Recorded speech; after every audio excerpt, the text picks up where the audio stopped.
ये स्टूडेंट्स, हमारा टॉपिक चल रहा है admission of A partner.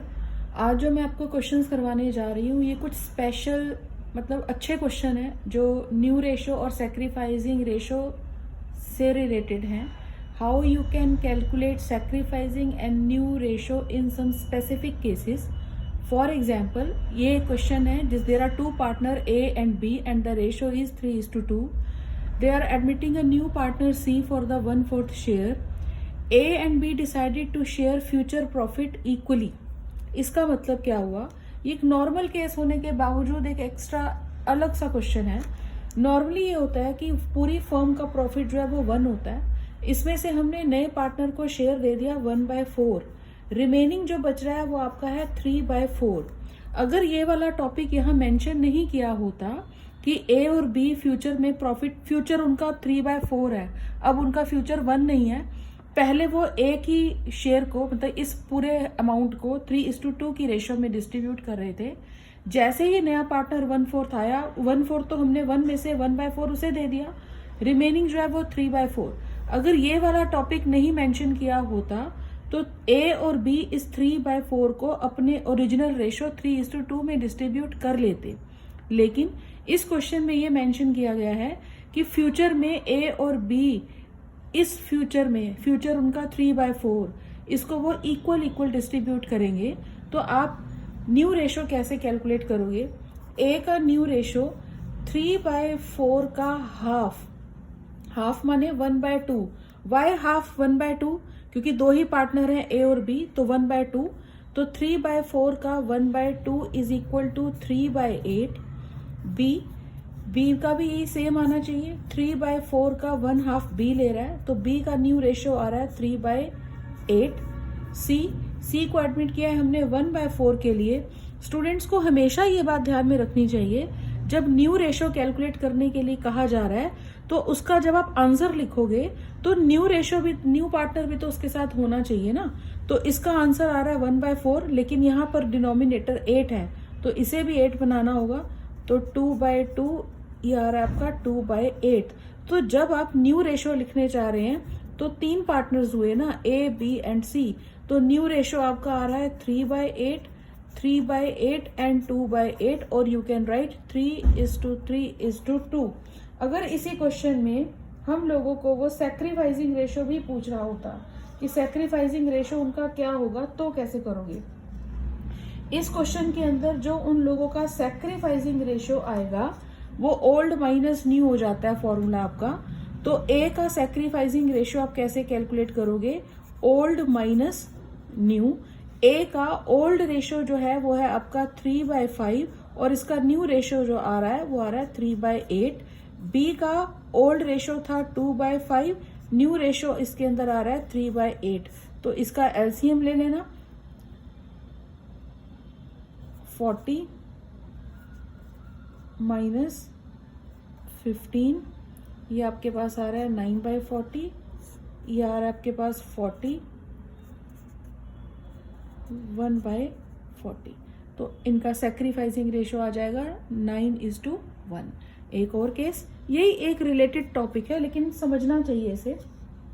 Second case में ये बोल रहा है कि ए और बी दो पार्टनर है, रेशो उनका 3:2 है। सी को एडमिट कर रहे हैं 1/4 के लिए, लेकिन फ्यूचर में ये डिसाइड किया गया कि ए और बी जो भी उनका नियर फ्यूचर होगा, फ्यूचर में जो प्रॉफिट होगा, अब उसे वो 2:1 में डिस्ट्रीब्यूट करेंगे। अगर ये बात नहीं लिखी हुई होती तो हम 3/4 को 3:2 में डिस्ट्रीब्यूट कर देते, लेकिन जैसे यहाँ केस था, बस ये डिफरेंस बताना है स्टूडेंट्स को। इक्वली होगा तो 3/4 को 1/2, 3/4 का 1/2 ए और बी ले लेंगे। लेकिन अगर वो कह रहे हैं कि उन्होंने फ्यूचर में प्रॉफिट 2:1 की रेशो में डिस्ट्रीब्यूट करना है, तो क्या होगा? पूरी फर्म का प्रॉफिट 1 है, 1 में से, जब भी मैं बोलती हूँ में से तो माइनस, तो 1/4 हमने सी को पे कर दिया, रिमेनिंग है 3/4। ए का न्यू रेशो, अब उसे 3/4 का 2/3 मिलेगा, तो 2/3। बी का शेयर 3/4 का 1/3, और सी का न्यू रेशो तो है ही 1/4। तो आप इसे सॉल्व कैसे करोगे? ये कट गया तो ये बचा आपके पास 2/4, 1/4, और ये तो है ही 1/4। तो न्यू रेशो क्या हो जाएगा? 2, 1 एंड 1। बहुत आसान, लेकिन थोड़ा सा ध्यान से पढ़ना पड़ेगा। एक और केस है, there are two partners X and Y. ये कुछ एक स्पेसिफिक क्वेश्चन है जो बच्चों को समझना पड़ेगा, थोड़ा अलग है, यूनिक क्वेश्चन है, और ये किसी अच्छी जगह पर आपको काम भी आएगा। X and Y are partner, ratio है 5, अच्छी जगह मतलब किसी एंट्रेंस टेस्ट में। एक्स और वाई दो पार्टनर हैं, 5:3 का रेशो है। जेड इज डिसाइडेड, जेड को एडमिट कर रहे हैं, it is decided that the profit sharing ratio between Y and Z.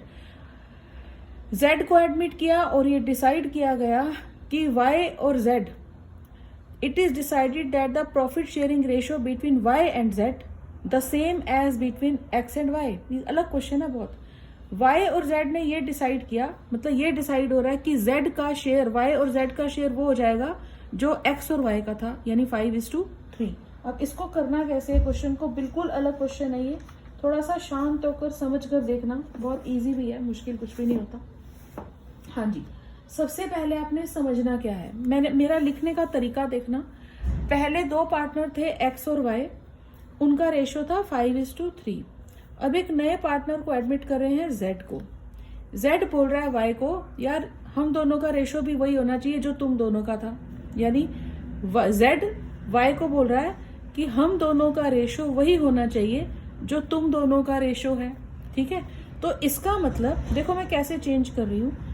तो अब वाई और जेड का रेशो क्या होना चाहिए, 5:3। ये देखो, पहले एक्स और वाई का शेयर था 5:3, अब वाई और जेड का शेयर कितना हो जाएगा, 5:3। अब प्रॉब्लम क्या है, अब हमें न्यू रेशो कैसे कैलकुलेट करना है।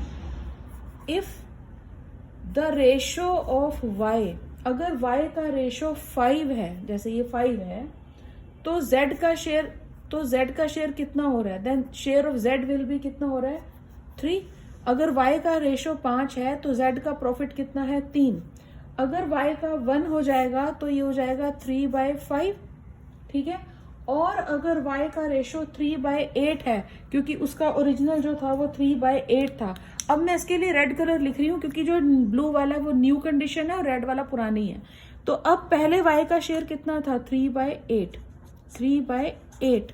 तो न्यू रेशो कितना होगा, तो 3/5 इंटू 3/8, ये आ रहा है 9/40। ये किसका शेयर है, z का। रिपीट कर रही हूँ, तुम फिर से सुनो। x और y का रेशो है 5:3। ठीक, हो सकता है z y का फ्रेंड होगा। z ने कहा यार मेरा प्रॉफिट तो वही होगा जो x और y का, जो तेरा और उसका है, x का है। तो यानी अब y का शेयर वो बन गया जो x का था 5:3, और z का क्या बन गया, 3। तो अब हम इसी से हेल्प ले रहे हैं। अगर y का शेयर 5 है तो z का कितना है, 3। अगर 1 है तो 3/5, और अगर y का शेयर कितना था 5:3, तो 3/8, तो z का शेयर कितना होगा, 9/40। ठीक, एक बात तो ये खत्म। अब बाकी रहा गया कुछ भी नहीं। तो न्यू रेशो कैसे होगा, x ने तो कुछ प्रॉमिस नहीं किया ना, वो तो कुछ भी नहीं बोल रहा बेचारा। तो x का शेयर कितना था, 5/8, y का शेयर कितना था इसके अंदर, 3/8, z का शेयर कितना आ रहा है, 9/40। यहाँ नीचे क्या आ रहा है, 40। तो अब इन्हें भी हम 40 बना लेना चाहिए। तो कैसे बना दोगे, इसको भी 5 से मल्टीप्लाई कर दो, इसको भी कर दो। तो इसका शेयर हो जाएगा 5/5, x का शेयर हो जाएगा 25/40, y का शेयर हो जाएगा 15/40, और z का तो शेयर है ही 9/40। तो न्यू रेशो आएगा 25, 15 एंड 9। ये न्यू रेशो है। सैक्रिफाइसिंग रेशो इजी होता है, ओल्ड माइनस न्यू कर दो, सैक्रिफाइसिंग रेशो आ जाएगा। अलग क्वेश्चन था, अच्छा क्वेश्चन था। उसके बाद एक और क्वेश्चन देखें अच्छा सा। KLM partner, there are 3 partners KLM, N को एडमिट कर रहे हैं 1/6 शेयर के लिए। इसमें ये वाला पार्टनर जो M कहता है देखो भाई तुमने जो करना है करो, मेरा शेयर तो वही रहेगा जो पहले था। तो पहले उसका शेयर कितना था, 1/6, यानी इसका शेयर भी कितना है, 1/6। इस क्वेश्चन में नई चीज क्या है, नॉर्मली हम क्या करते हैं, जब पूरी फर्म होती है 1, जब एक नया पार्टनर आता है जैसे N आ रहा है, हमने उसका शेयर माइनस कर दिया 1/6, तो रिमेनिंग बचता है 5/6, वो ओल्ड पार्टनर डिस्ट्रीब्यूट कर लेते हैं। लेकिन इस क्वेश्चन के अंदर नया पार्टनर तो आ ही रहा है 1/6 के लिए, प्लस जो एक पार्टनर और है M, वो भी कहता है यार मैं भी अपना रेशो चेंज नहीं करने वाला, तो इसको भी माइनस करवा दो। तो 1 माइनस, तो आप इन दोनों को अगर लें तो ये 1 + 1 2/6 हो जाएगा। तो 1 में से अगर हम 2/6 माइनस कर दें तो ये बना आपके पास 4/6। तो अब ये 4/6 का जो शेयर है, जो बचा हुआ प्रॉफिट है, ये कौन खाएंगे? K और L। अब मेरी बात ध्यान से सुनना और समझना। न्यू रेशो जो हम कैलकुलेट करेंगे K का, वो कैसे होगा? K और L के लिए पूरी रोटी में से बचा हुआ हिस्सा कितना है? सिर्फ 4/6। तो अब K 4/6 का वेरी वेरी वेरी इंपॉर्टेंट चीज 3 और आप यहाँ क्या लिखने वाले हो? 5, 6 नहीं, क्योंकि M तो चला गया। M तो पहले ही सेटल करके बैठ गया कि मुझे तो 1/6 ही मिलेगा, तो M को हटा दो। तो 4/6 का 3/5, क्योंकि M ने अपना शेयर ऑलरेडी डिसाइड कर लिया, तो जो बचा हुआ हिस्सा है वो सिर्फ किसके लिए होगा? K और L के लिए। तो 4/6 का 3/5, 5 कैसे आया? 5 ऐसे आया, 3:2, तो 3 + 2 3/5। और L का शेयर क्या होगा? 4/6 का 2/5, वेरी इंपॉर्टेंट। तो ब्लू कलर वाला न्यू होगा। K का न्यू रेशो कितना आ जाएगा इसके अंदर? ध्यान से, ये आ जाएगा 12/30। मैंने कुछ काटा पीटी नहीं की ताकि क्वेश्चन इजी हो जाए समझने में। इसका आ जाएगा 8/30। ठीक है। M जो एक पुराना पार्टनर था वो तो अड़ गया, मुझे तो 1/6 ही चाहिए, तो इसको भी 30 बनाने के लिए हम 5/5 कर देंगे, तो ये आ जाएगा 5/30। उसके बाद जो M है नया पार्टनर, वो तो था ही 1/6 के लिए, तो इसका डिनोमिनेटर भी 30 करने के लिए हम इसको कर देंगे 5/5, तो ये हो जाएगा 5/30। वेरी इंपॉर्टेंट चीज, आप जब भी न्यू रेशो लिखें और आप अपने MCQ में चेक करें तो नया पार्टनर भी तो उसके साथ लेना चाहिए। तो K, L, M और N 4 पार्टनर्स हैं, नया पार्टनर N था, तो K का रेशो आ रहा है न्यू 12, L का आ रहा है 8, M का आ रहा है 5 और N का भी कितना आ रहा है? 5। अब सबसे इंपॉर्टेंट चीज, वेरी वेरी इंपॉर्टेंट चीज, जगह कम है लेकिन मुझे यही करके दिखाना है ताकि कॉन्सेप्ट समझ में आ जाए बच्चों को। अगर अब इस क्वेश्चन में सैक्रिफाइसिंग रेशो पूछ रहा है, ठीक है भाई, एक बात तो क्लियर होगी, M ने तो कोई सैक्रिफाइस किया ही नहीं, ये तो पहले भी जितना शेयर ले रहा था वही ले रहा है। तो सैक्रिफाइस कौन कर रहा है? K और L। सैक्रिफाइसिंग रेशो का फॉर्मूला होता है आपके पास old ratio minus new ratio. अब वेरी वेरी इंपॉर्टेंट जो चीज आपने ध्यान में रखनी है वो क्या? K का ओल्ड रेशो 3/6 लिखना है, 6, क्योंकि ओल्ड रेशो में तो तीनों थे। वो अलग बात है कि M ने कोई भी सैक्रिफाइस नहीं किया, लेकिन जब आप ओल्ड रेशो की बात कर रहे हो तो इंक्लूडिंग सभी पार्टनर्स को लेना चाहिए ना।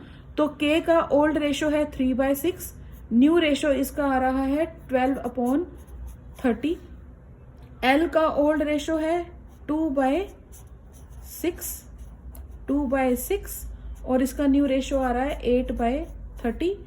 M इसका ओल्ड रेशो था 1/6 और इसका न्यू रेशो भी कितना आ रहा है?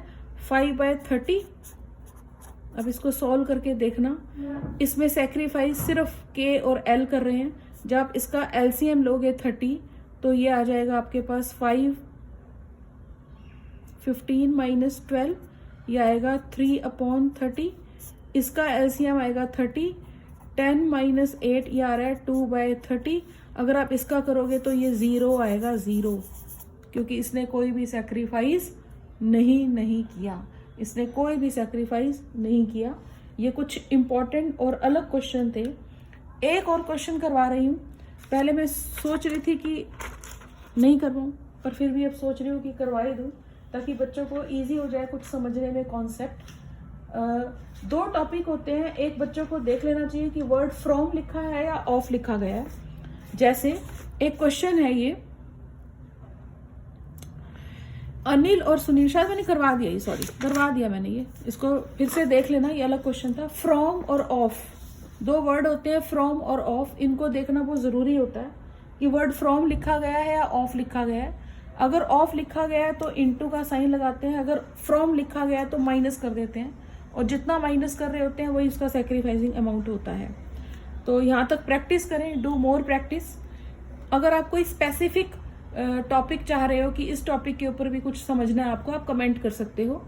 वीडियो देखो, अच्छे से समझो, प्रैक्टिस करो। नेक्स्ट वीडियो में मैं रिवैल्यूएशन अकाउंट या कुछ वर्क पेन कंपनसेशन का टॉपिक डिस्कस करेंगे। तब तक आप प्रैक्टिस करें। Thank you so much.